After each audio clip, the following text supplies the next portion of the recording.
আমরা তো ভারতীয়, ভারত আমাদেরকে সাহায্য করছে। এই লোক বেগম জিয়ার উপদেষ্টা। আমাদের আর আন্দোলন করার দরকার কি?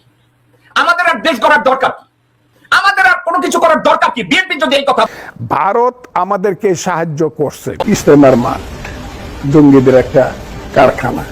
দর্শক আমি রাগ হয়ে বলছি না, গালি দিয়ে বলছি না। মির্জা ফখরুলের বাইরে আমি যেসব লিডারদের কথা বলি না বিএনপির, আমি এদের বাসায় যদি পুলিশ রেড দেয়, কয়েক ডজন আওয়ামী লীগের নেতাদের পাবে, দুর্নীতি পরায়ণ এমপি এবং মন্ত্রীদের পাবে, রুমিন ফারহানার বাসায় পাবে, আমি 110% শিওর লোকজন পাবে। সামা ওবায়দের বাসায় রেড দেখ কয়েকজন পাবে, সামা ওবায়দের মা শাহেদ ওবায়দের বাসায় রেড দেখ কয়েকজন পাবে, মির্জা ফখরুলের বাসায় রেড দেখ কয়েক ডজন পাবে, মির্জা আব্বাসের বাসায় রেড দেখ কয়েক ডজন পাবে, আমির খসরু মাহমুদের বাসায় রেড দেখ কয়েক ডজন পাবে। এদের বাসায় আওয়ামী লীগের এমপি মন্ত্রীরা লুকায় আছে। কারণ কি? গত 17 বছরে সফট আন্দোলন করেছে, আর্টিফিশিয়াল আন্দোলন করেছে।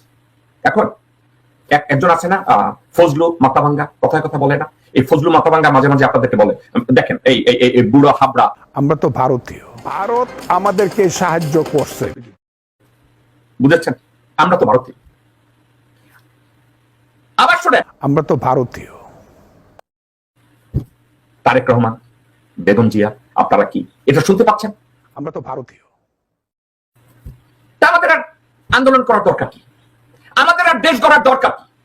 আমাদের আর কোনো কিছু করার দরকার কি? বিএনপি যদি এই কথা বলে, আমরা তো ভারতীয়। বাহ, আমরা তো ভারতীয়। আরেকবার বলেন, আমরা তো ভারতীয়। আমাদের আর আমাদের আন্দোলন করার কি আর কোনো দরকার আছে? আরেকবার শুনবেন, আমরা তো ভারতীয়।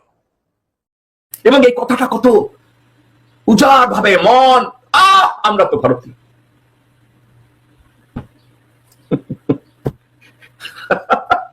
উনি এই লোক বেগম জিয়ার উপদেষ্টা।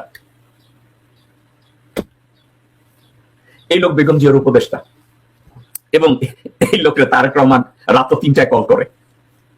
আমরা তো ভারতীয়। তারেক রহমান সাহেব, ওনাকে রাত 3টায় আপনি কল করেন কিসের জন্য? এটা শোনার জন্য? আমরা তো ভারতীয়।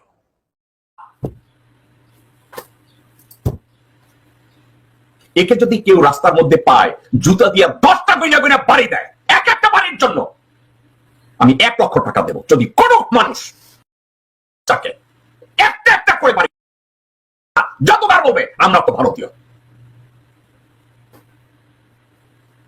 তারেক রহমান সাহেব, আপনার পার্টিকে ডুবানোর জন্য কি আর কারো দরকার আছে? আমরা তো ভারতীয়। এই লোক বেগম জিয়ার উপদেষ্টা নাকি আপনার উপদেষ্টা? আপনি তো আবার এই ধরনের লোকজন নিয়েই বিছানায় ঘুমাইতে পছন্দ করেন, চা খাইতে পছন্দ করেন। ঠিক আছে, এই লোক এখন এই লোকে আর কারো প্রতি কোনো দ্বন্দ্ব নাই। সে টুপি পরা আমার কোন মুসলমান ভাইরে দেখলে ওনার খালি জঙ্গি মনে হয়। দেখেন সে আবার কি বলছে, আমরা তো ভারতীয়। 21শে ফেব্রুয়ারি মেলাটারে বানায় ফেললো, এটা একটা ইস্তেমার মাঠ জঙ্গিদের একটা কারখানা। ইস্তেমার মাঠ জঙ্গিদের একটা কারখানা।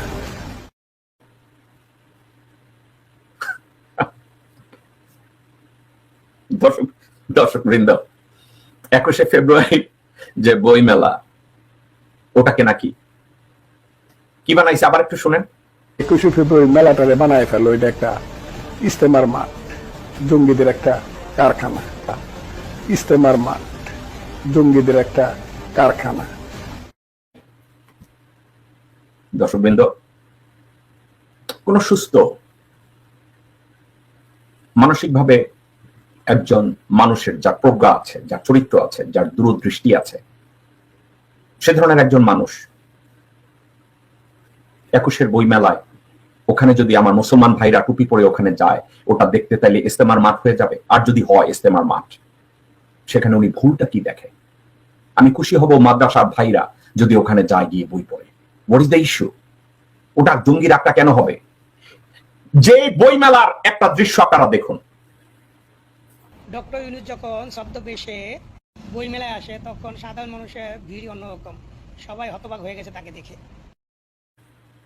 যেই বই মেলায় আমাদের সর্বজন শ্রদ্ধেয় পিতৃতুল্য ডক্টর মোহাম্মদ ইউনূস যান, উনি এটাকে বানাইছে ইস্তেমার মাঠ, উনি বানাইছে এটা জঙ্গি